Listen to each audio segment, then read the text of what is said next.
Hello, everyone. Thank you for your patience once again, and welcome to the webinar titled Sharing CTMS Data Between Sponsors and CROs, presented by BioPharm Systems and Param Singh, Vice President of Clinical Trial Management Solutions. I'm Eugene Stefanoff, the Marketing Manager at BioPharm, and I will be going over some housekeeping items before I turn it over to Param.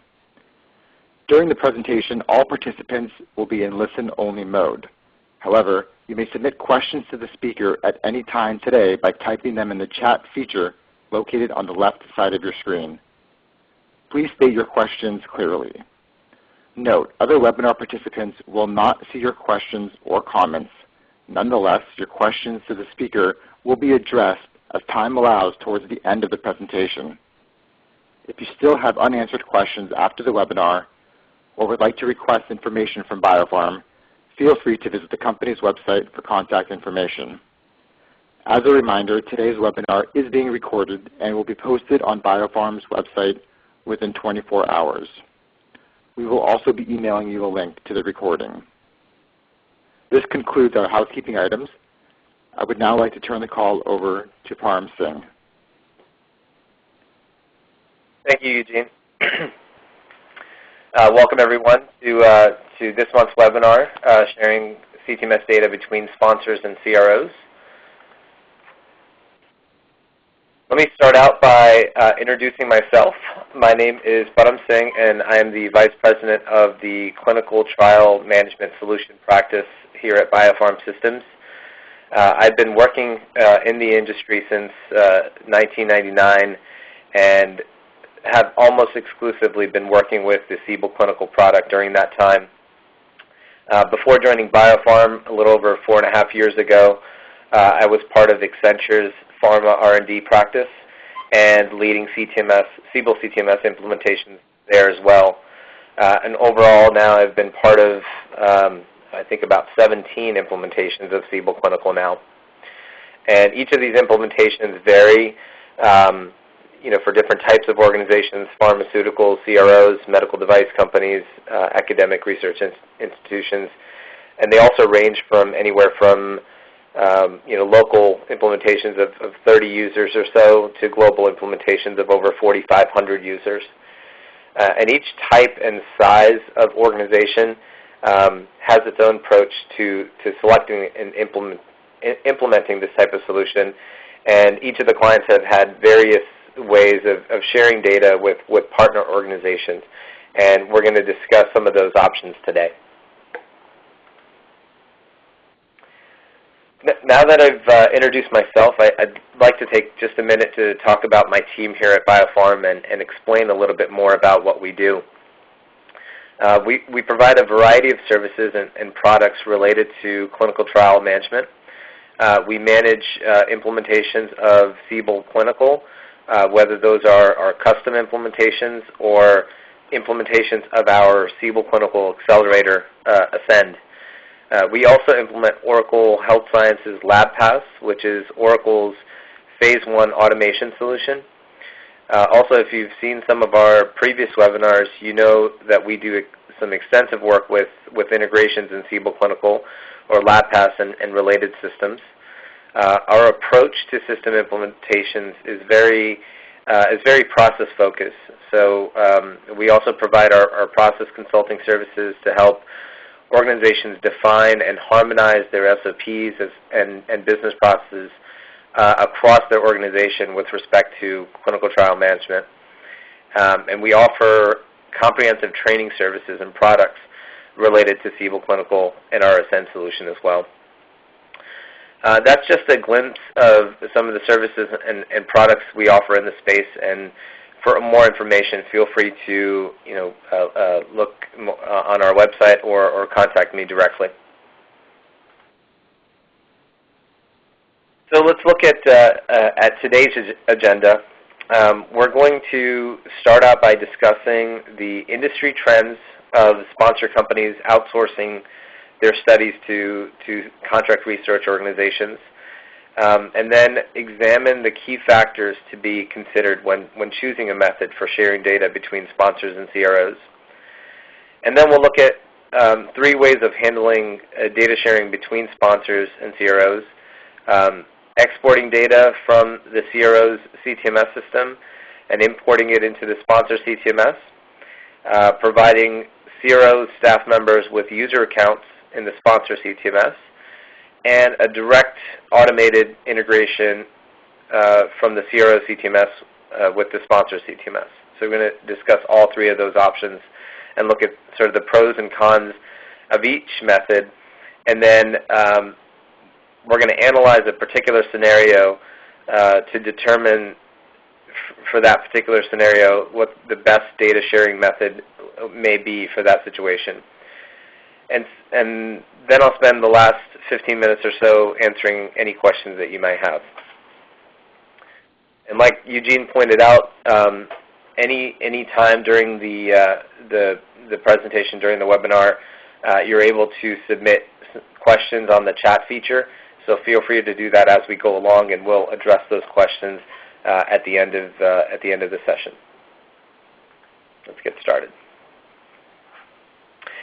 Okay, so what I'd like to do is to start by looking at current industry trends and how those trends have led organizations to make decisions related to how they manage their trials. So all organizations in the life sciences space are facing pretty big challenges, including the rising cost of drug development.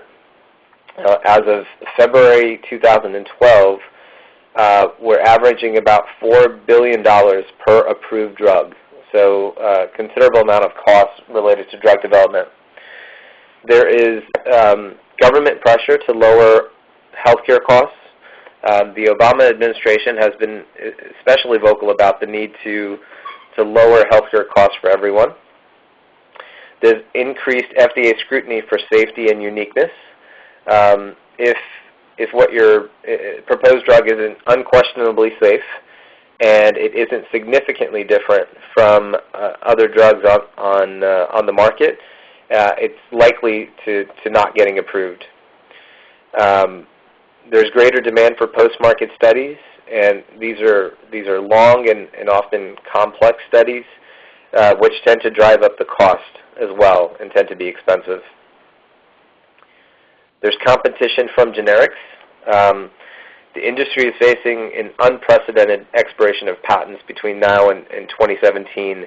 Generics companies are emerging and are taking much of the market share in the pharma industry. So with all of those challenges and pressures from the industry, there's a clear push to outsourcing clinical trial management activities.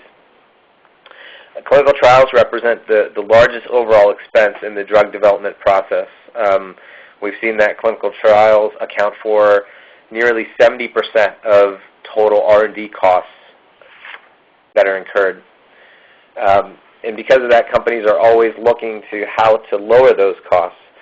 The most effective ways to lower costs in that process are to implement technology solutions that will reduce time to market and make the process more efficient, and to, of course, outsource the management of the trial so to reduce headcount and overhead. As of 2010, over 50% of clinical trial activities are being outsourced to CROs. So we're seeing a great sort of increase in CRO use over the past few years. So continuing this trend, we can see that the total spend on CRO services has been growing considerably over the past few years. $9.8 billion in 2001 and over $24 billion in 2010, and it continues to grow. So this is great news for CROs,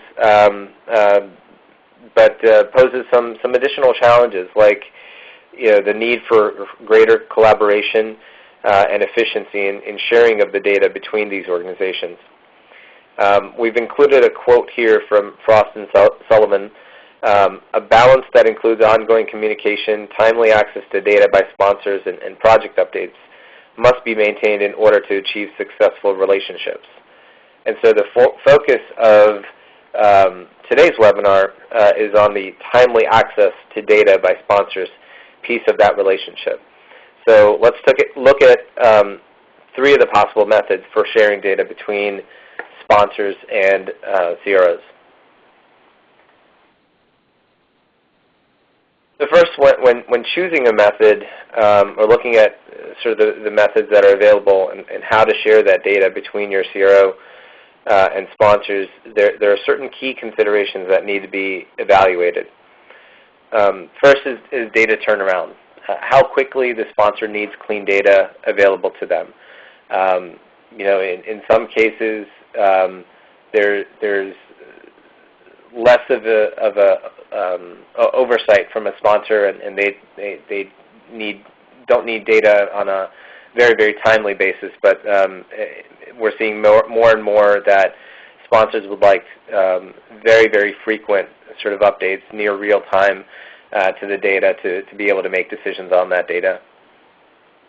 Resources, whether the sponsor or the CRO has resources available for cleaning, scrubbing, and or converting data from each other's organization's system. And do you have resources available for training CRO users of the CTMS? So if there's a need for your CRO's resources to be on the sponsor CTMS, do you have the available resources to actually train those users on an ongoing basis? Budget is a very a key consideration in anything that we do in terms of implementing a solution. People cost money, technology solutions cost money, and custom integrations are typically high-ticket items. So that's always going to be a huge consideration in the decision on how to share this data with partners. Work volume, how many CRO partners do you have, or number of resources at those CROs that may end up being users of your system, how many studies is your organization outsourcing, and how complex and long are those studies. So each of these will weigh in on the decision, as it has long-term financial implications to the ultimate decision as well.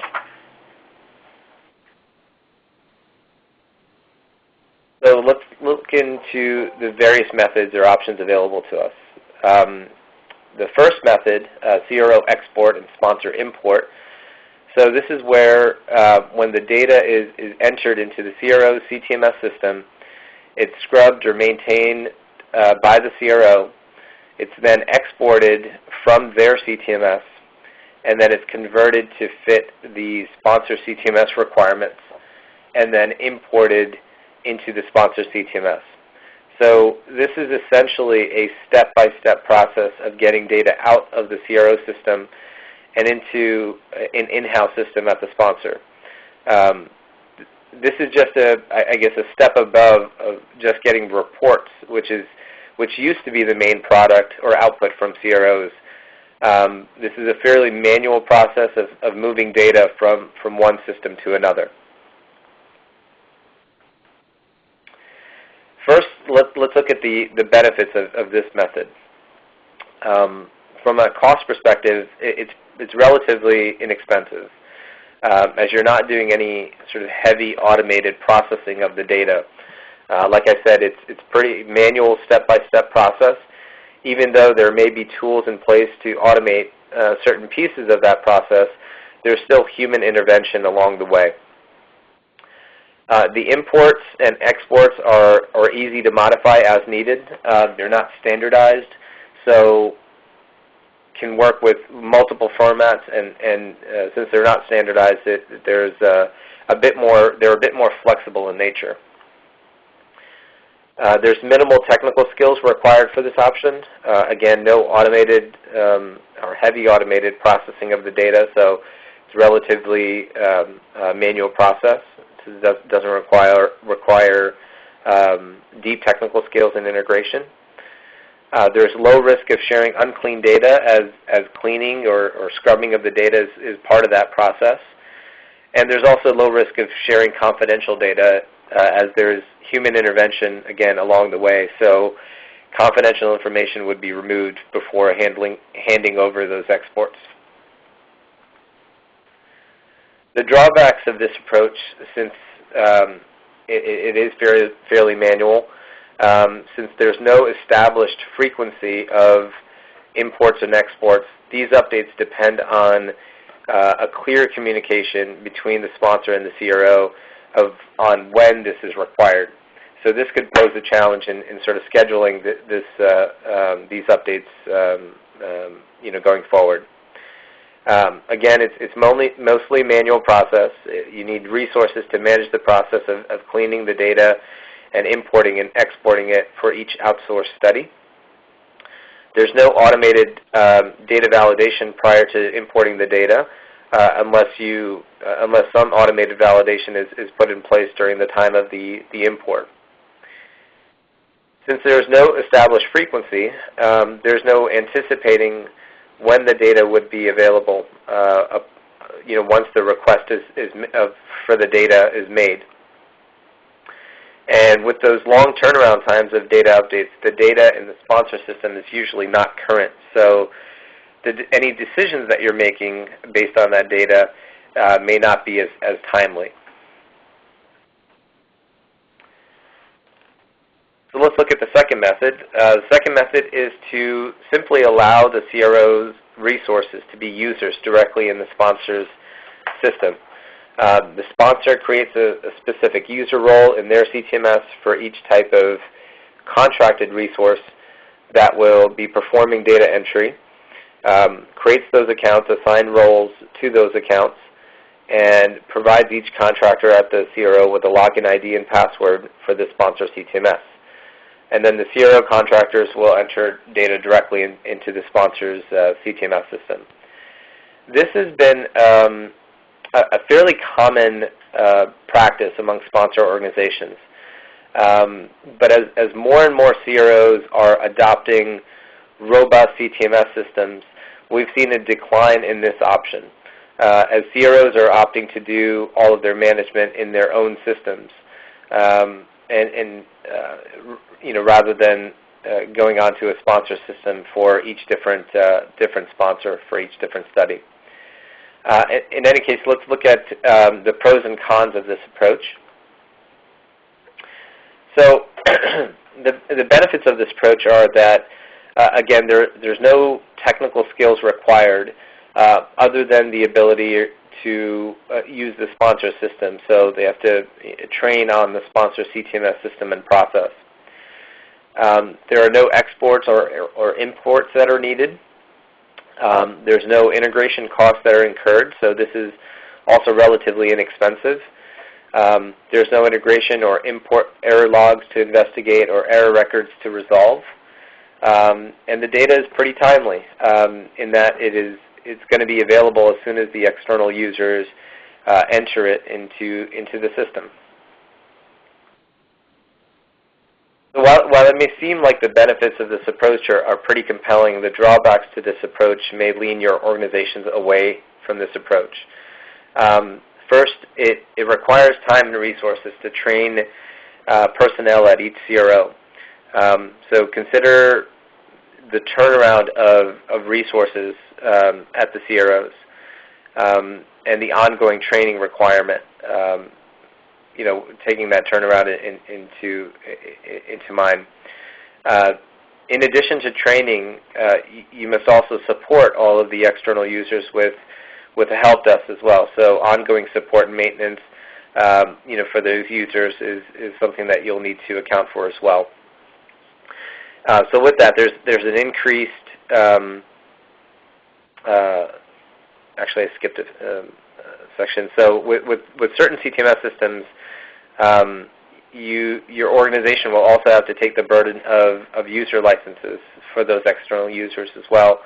And this could be very cost prohibitive as per user licenses and costs can be pretty high when accounting for external users as well as internal users of your system. And then there's an increased burden on administrators to manage user accounts and again support them in the system. Data standards can also be harder to enforce with external users of the system as well. Anything that you can enforce in the system is one thing, but if there's data standards for specific fields in your system, those can get harder to enforce with an external team. If the CRO is entering data directly in the system, the CRO actually doesn't have the opportunity to review data before it's available to the sponsor. So typically, when CROs are providing reports and data, there's actually a review process that happens before it's given to the sponsor. In this scenario, they don't have that opportunity for that review. Data is as good as what is entered, so there's no error logs or from imports generated, so errors must be found manually, and all the mistakes or errors need to be corrected in the live system. The last thing I'll mention on sort of the drawback of this scenario is CROs are actually equipped with their own robust CTMS systems, and when sponsor organizations hire or contract with CROs, they're relying on those expertise in management skills and the system. So this is what they do best, and they have a system and a process to support them. So if you force another system on them, you may not be getting the level of service that you anticipated. The third method of sharing data is to design a fully automated integration between the CRO and sponsor systems. So the sponsor defines the data points that they want in their CTMS, as well as the business rules surrounding those data points. Then the sponsor CTMS is integrated with each of the CRO CTMS systems such that the sponsor CTMS is automatically populated according to those predefined rules and without any sort of human intervention, or at least with minimal human intervention. It essentially takes the first method that we looked at and with putting in a lot of business and technical logic and automating that entire process. So the benefits of this approach is that it is a scalable solution. Right? There's no need to train new personnel or cross-train CRO users on the sponsor system. CROs can continue to use their own CTMS and manage the studies as they're trained to do. They can typically scale up and scale down their system as they like, as long as the sponsor requirements are still met. If the sponsor's format is standardized, this can also be integrated with other CRO systems as well. So if the sponsor system is anticipating a certain format, if we have another CRO that the sponsor is using, as long as they adhere to the same format, we can actually utilize the same integration for multiple CROs. This saves time otherwise spent on duplicate data entry or ongoing data conversions. It ensures a higher data quality across all studies and integrated CRO partners. Automatic logic checks for errors in data and automatic notifications if data violates any of those rules, it can be put in place. And frequency of the updates can be fairly regular. It could be nightly or even twice a day or more frequent. So the sponsors can have updated data on a regular basis to be able to make, again, timely decisions. There are some drawbacks to this approach, of course. The first one is going to be the price. There is a larger upfront cost to implementing an integration like this. But long term, this may prove to be an affordable solution, as once you have this in place, there's no significant ongoing cost once the integration is in place. CROs and sponsors are still required to address errors, so interface administration and maintenance is still a cost and resource that is needed. So in the scenario where if the CRO system is sending files that are not in the right format or don't adhere to the standard that's been agreed to, the interface will have error handling, but those errors would need to be handled. It also requires CRO agreement and cooperation, so all parties must agree to this approach. And so, any sort of upgrades and things like that on both sides need to be, thought through very carefully and communicated between the organizations. If the integration is not designed using a standard format, this could lock the sponsor into a specific CRO and more of a point-to-point integration that they can't leverage with other partners. So it's going to be important to sort of build it on a standard format that you can leverage for potential other partners as well. And the last thing I'll mention here is, because this is fully automated, virtually all potential business rules need to be built in to make this fully automated. So we need to understand every and all scenarios for data to give the integration the rules to address each scenario.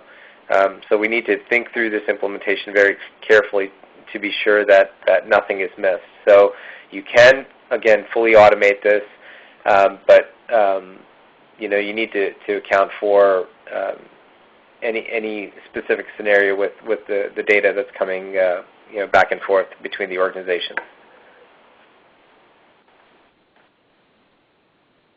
So next, we thought, now that we know the options that we have, we can apply some of those points to a specific scenario and make a decision as to what method to use in this specific case. So here's the scenario. We have a Superdrug is a medium-sized pharmaceutical company with 2 products in the market and a handful of promising compounds in the pipeline. They currently manage all of their clinical trials in-house using Siebel Clinical, but they realized a few months ago that the model will not support their anticipated growth. So they underwent the process of identifying and qualifying CROs, and they've selected 3 finalists, and they are now trying to decide the best method for collecting their CTMS data from their potential new partners. So let's look at, let's think through some of the key things that we need to understand before we can make a decision as to how to get the data from these preferred CROs into their in-house Siebel clinical system. So the first thing that we need to do is to look at the key considerations that we've discussed earlier. For this specific organization, their need is to have the data within 48 hours of the CRO tracking it. So every 48 hours, they receive some sort of update from the CRO. But they would prefer to have it sooner, if at all possible. So, timely data is going to be important for this organization. Regarding their own resources, they have limited resources available to deliver training, and a limited technical expertise as well. And they're going to have minimal support from their IT department. So they're fairly strapped with resources, but from a training perspective, as well as from the IT group as well. Regarding the budget, they do have a modest budget available, but they're going to need to put together a compelling business case to move forward with any sort of expenditure. Any project related to this, they're going to need to provide a pretty compelling business case. And work volume, they have upcoming trials that are going to be long and complex, so they'll need a long-term commitment from a CRO for managing these studies. So with all of these in mind, looking at the few methods that we looked at, considering their data turnaround needs, the first option may not be sufficient unless they figure out a fairly efficient way of doing imports and exports. Having the CRO enter directly into their system is a viable option, but only if they can pull together some resources to deliver training. And right now, it's pretty limited. And so the third option seems to be the best option for them, as it addresses their data turnaround need and their resources need. But from a budget perspective, it may be they need to put together a compelling business case to get the budget available. So again, based on this company's requirements and situation, they have selected to go with a full integration method. They realize this means that there's a considerable upfront spending and some resources that need to be freed up for that. But because of the long-term nature of the trials, they were willing to take up the upfront investment and design something that's going to work with even potentially with multiple CRO partners. So what they're going to do is they're going to send an RFP to the 3 finalist CROs, explaining the integration plan, requesting cooperation and reduced rates in return for a long-term exclusive contract, including service level agreements to ensure selected CROs live up to the contracted expectations. So when we're dealing with integrations like this, some CROs are better equipped to providing data in standard format. So whether you're looking for incremental loads or cumulative loads of data on a regular basis, what type of frequency. So some CROs are going to be better equipped than others. So in choosing something like this, making it very clear to the CRO as to what you're looking for. Some of them may already have some things in place, and others will have to do some custom development to sort of come up with that sort of capability for your organization.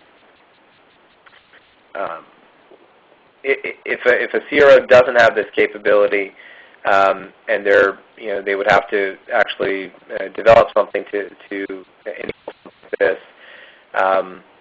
A good negotiation point is, once they develop that for your organization, that's actually a competitive advantage for their own organization as they deal with other sponsors. So there could be a sharing of the cost of them doing custom development specific to this integration.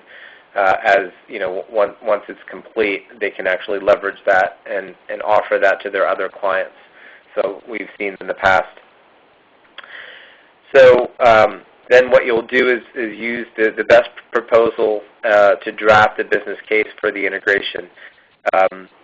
You'll want to include savings projections in terms of human resources, that overhead that from a perspective that you're saving, time, making it more efficient, hopefully, the process, and ultimately cost.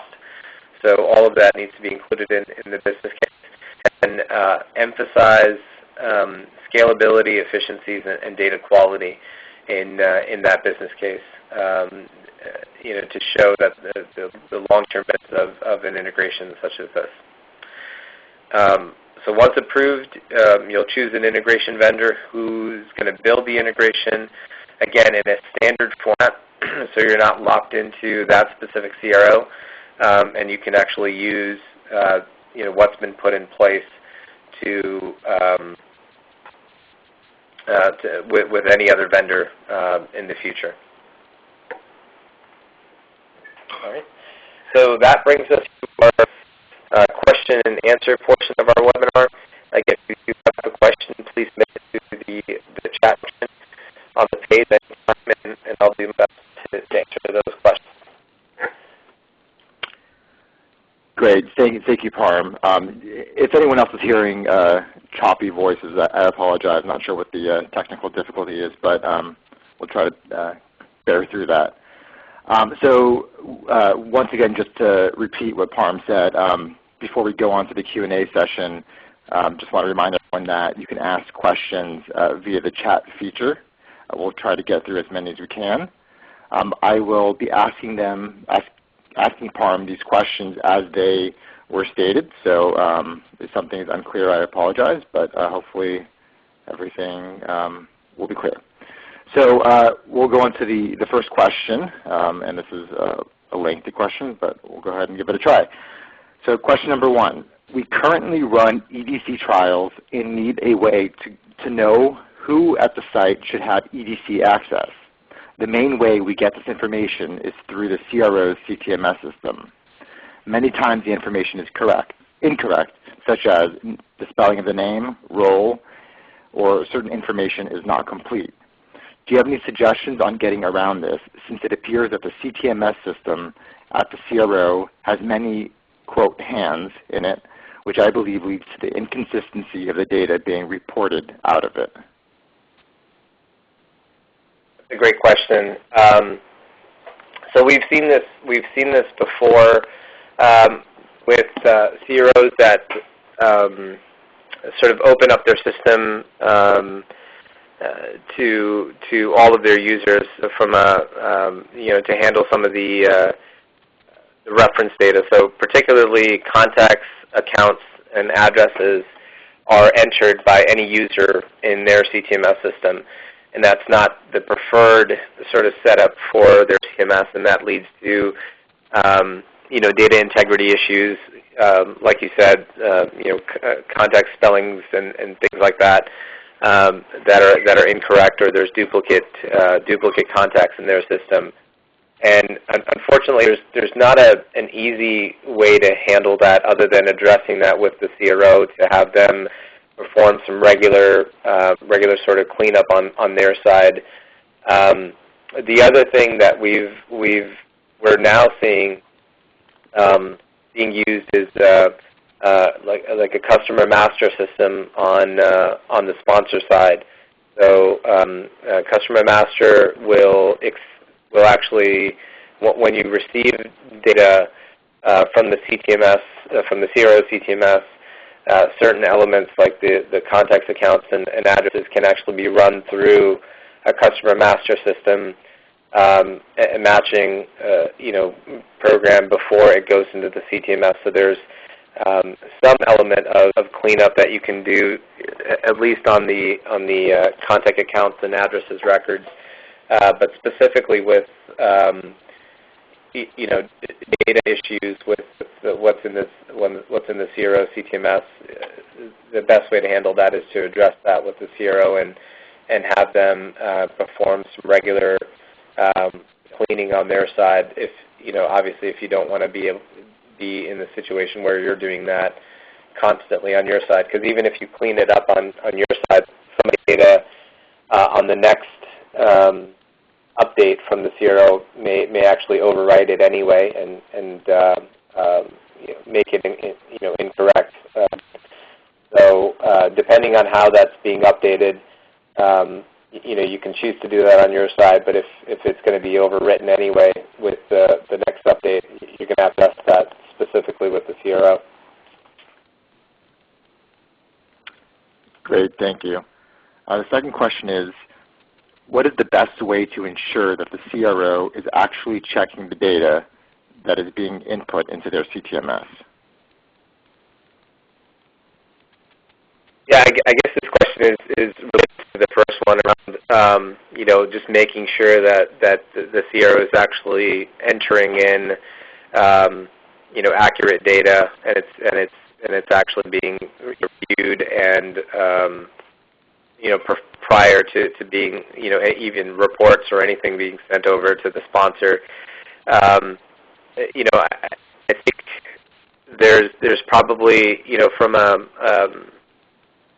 in some cases with some of the data in the system, like at least visit reports and payments and other things, there are review workflows in place in most systems that will, track sort of approval history on their, on the system. So there's elements that you can check whether, the proper levels of review are happening on some of the elements. But again, other than sort of having consistent communication with the CRO to ensure that they're meeting their SLAs, you could ask for access to their CTMS as well to see some of your study's actual data in their CTMS. But there's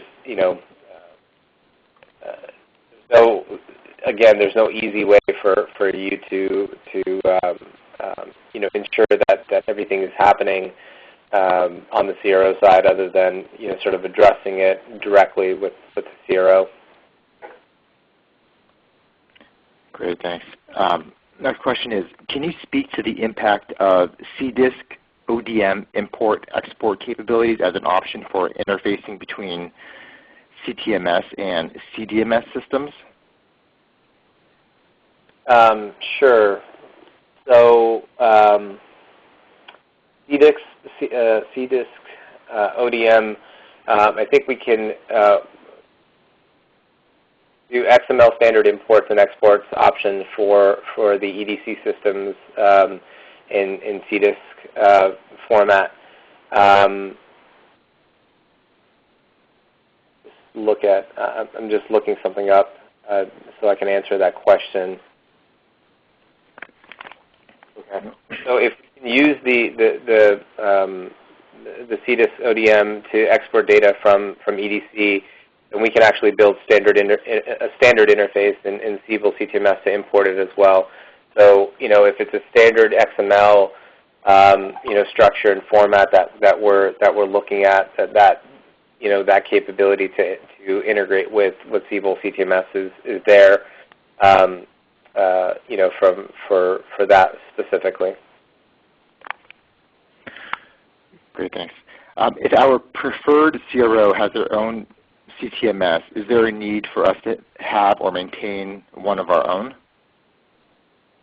That's a great question. So, if the CRO has their own CTMS, what is the need for a sponsor organization to have their own CTMS? And in some cases, you'll have a sponsor that's outsourced 100%, and in that scenario, they feel that they don't necessarily need to have a CTMS in place if they're getting all of their data from the CRO for all of their outsourced studies, which is 100%.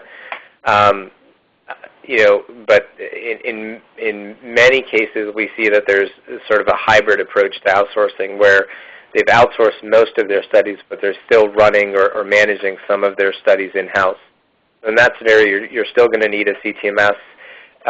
And then, for the integration, what that allows you to do is even though there's outsourced studies at the CRO, you still have a central repository of all of your studies to be able to see, all the studies that you're running and make timely decisions based on in-house studies as well as outsourced studies. So that's one scenario where you're going to need a CTMS to run your in-house studies and to integrate to bring in your outsourced studies is definitely beneficial.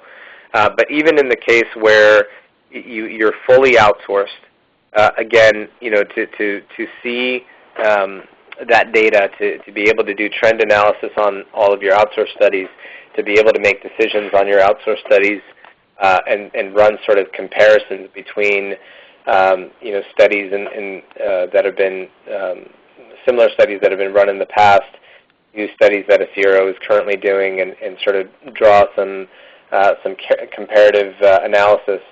Having a CTMS in-house to bring all of that data in, allows you to do a lot more sort of metrics reporting than just looking at reports from CROs. So even if you have multiple CRO vendors, to be able to do comparisons on their progress, between those two partners, an in-house CTMS will allow you to do some pretty robust comparative reporting and decision making if you have it in-house. Next question is, what are the approximate costs of the three methods? It really depends. It depends on what sort of format the CRO is able to provide. There's lots of analysis that needs to happen. So when looking at any of these solutions, particularly the first and the third solution, where we're actually getting data from the CRO CTMS, either in standard sort of exports and imports or fully automated, there's going to be a decent amount of time in the analysis phase to sort of understand the capability from the CRO side and the capability of your system, and sort of just mapping out the elements that you want from the CRO. From a technical perspective, again, it depends on the level of complexity and the amount of data that we're pulling from both systems. But I would say the third option, which is the most expensive,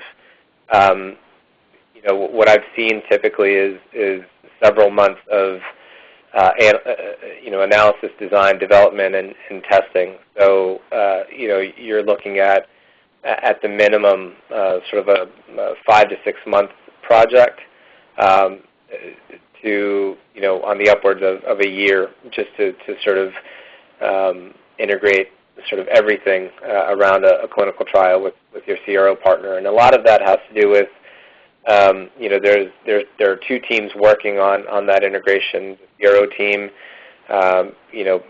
working on their side of the integration, and the sponsor team working on their side of the integration. And so there's a lot of touch points and a lot of cooperation that needs to happen. So that sort of accounts for the time needed to put this in place. So that's going to be, like I said, your most expensive option. Obviously, your second option, which is allowing users to be entered to enter data, CRO users to enter data directly in your system, that's probably the least expensive. But again, you have to account for any sort of training that needs to happen. But that definitely is the least expensive, from upfront to get them live. But then there's probably ongoing costs that need to be accounted for. Next question is, with the CRO sponsor CTMS integration, is the data management and cleaning usually handled by the CRO or by the sponsor after data comes into their CTMS? Again, it all depends on what you've sort of negotiated with the CRO, but what we've seen is that the CRO typically takes that on primarily. So there are obviously business rules and logic that will be put in place so that you can you can capture some of those elements.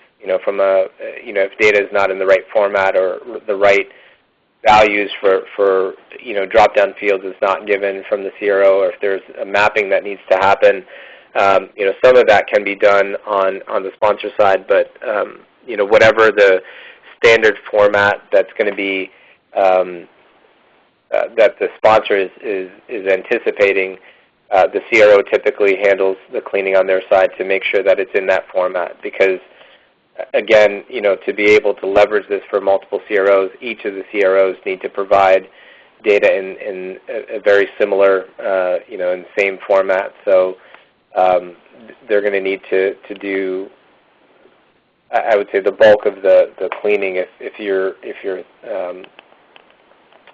leaning to leverage this for other integrations. Great, thanks.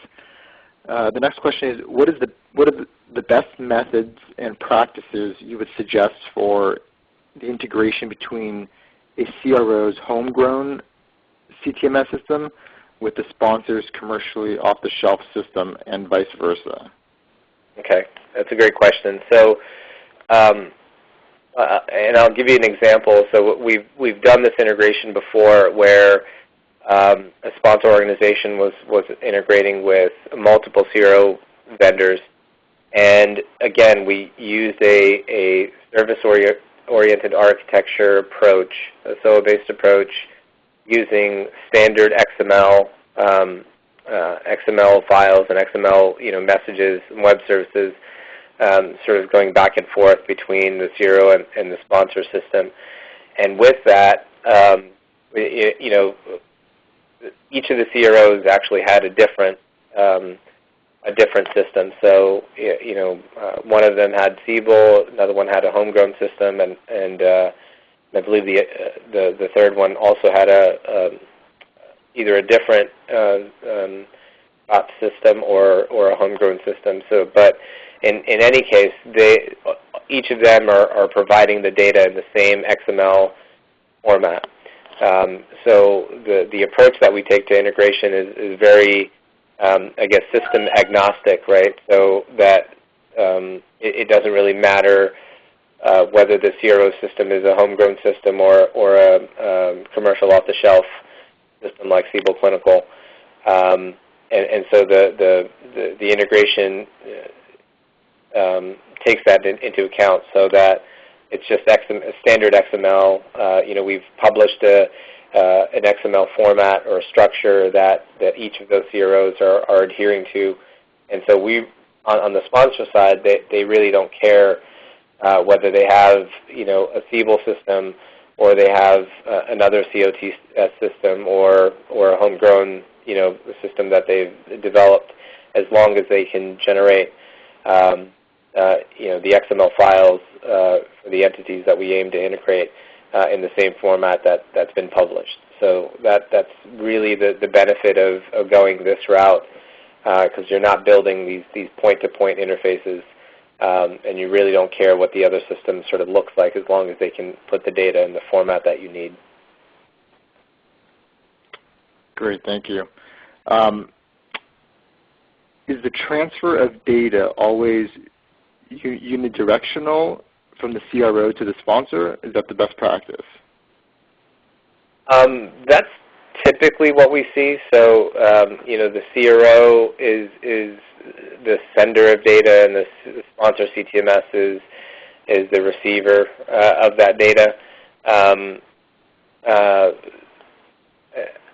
trying to think of a scenario or a situation where the sponsor would send information to the CRO system to update that system.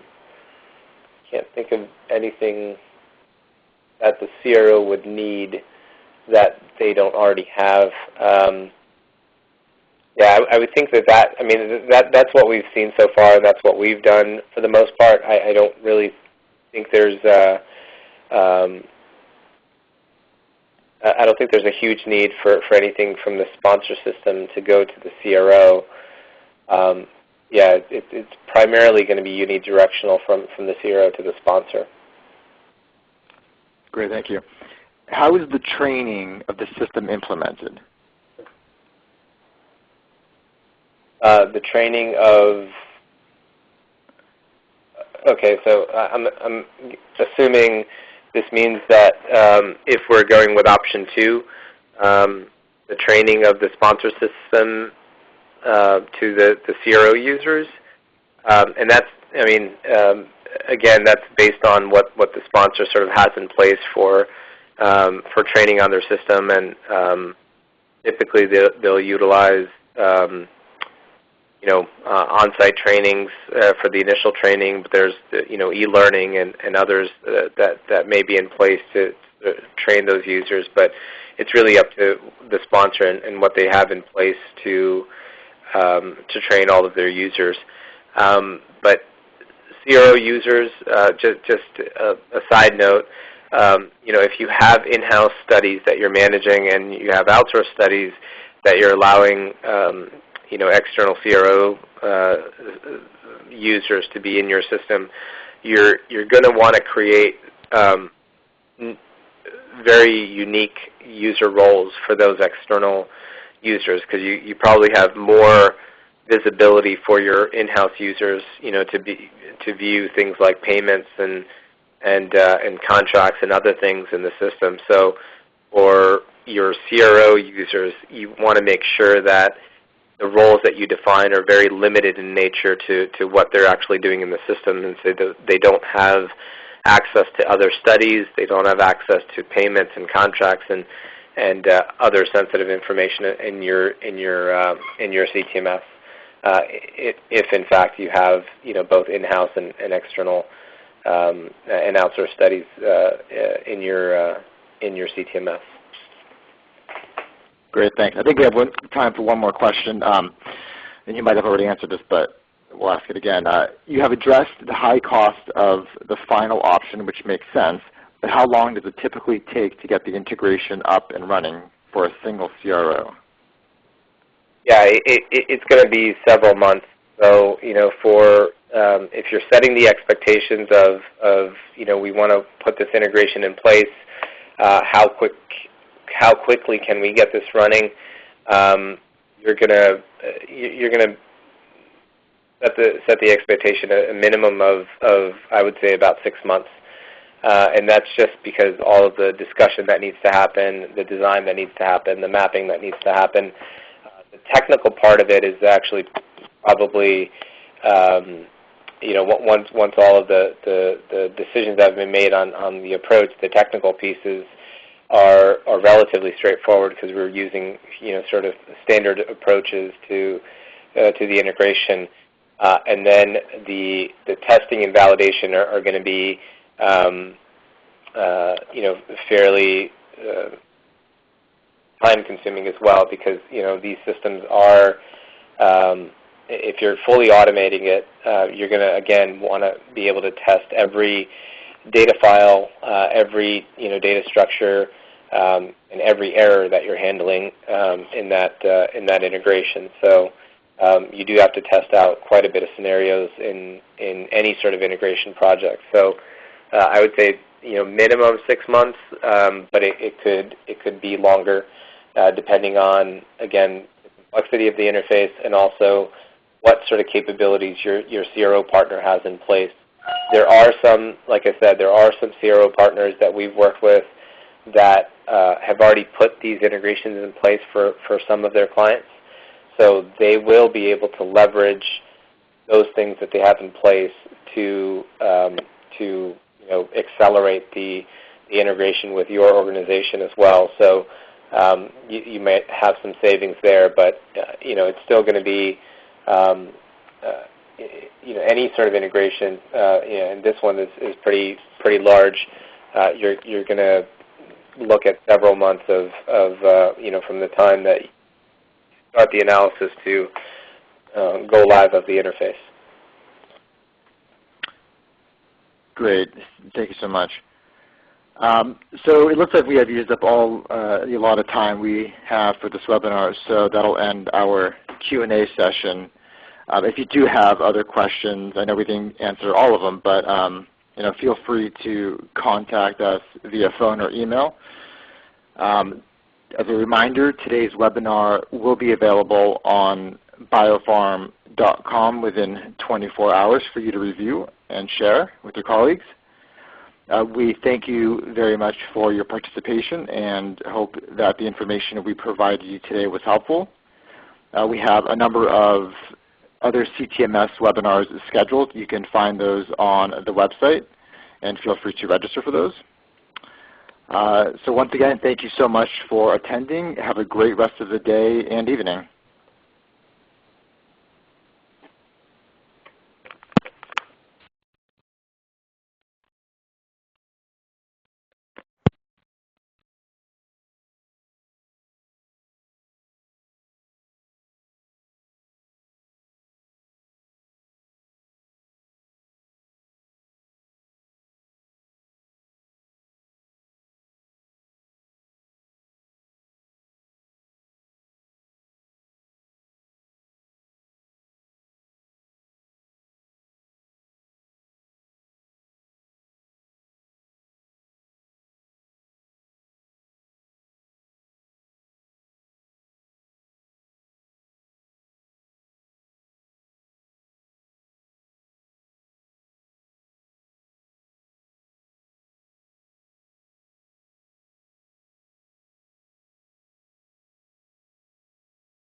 Thank you. Please stand by.